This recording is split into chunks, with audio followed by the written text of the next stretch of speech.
दोस्तों आज की अपडेट चावलों के ऊपर है। तो चावलों का मैं जो लाता हूँ फ्रेंड्स थोड़ा वो होता है B1। और B1 चावल की मैंने आप लोगों को पहले भी अपडेट दी थी कि इतने ज़बरदस्त चावल होते हैं कि लगता ही नहीं है कि ये टोटा चावल हैं, ऐसे लगता है कि जैसे सबूते चावल हैं। ठीक है। और ये जो इस दफ़ा थोड़ा उन्होंने दिया चेंज, कह रहे थे कि B1 थोड़ा ख़त्म हुआ है तो ये ले जाओ। ये लेके आया, छोटा भाई लेके आया, तो मैंने चावल देखे बिल्कुल कोई ख़ास नहीं है, टोटा सा ही है। और कुछ वैसे धुंधले नज़र आ रहे हैं, वीडियो में सही तरह नज़र नहीं आ रहे, लाइट कम है। लेकिन ये है कि ये इतने ख़ास नहीं है चावल। बाकी इनके रेट में काफ़ी फ़र्क है। ठीक है।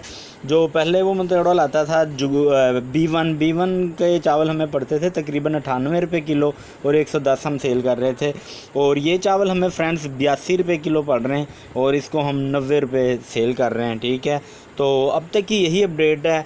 और तोड़े का नाम मैंने बता दिया, अगर आप लोग लेना चाहो। ये जुगनू है और दूसरे का नाम B1 है। B1 चावल बहुत ही अच्छे हैं।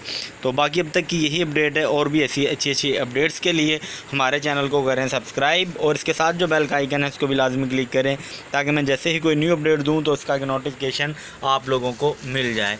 Thanks for watching. अल्लाह हाफिज़।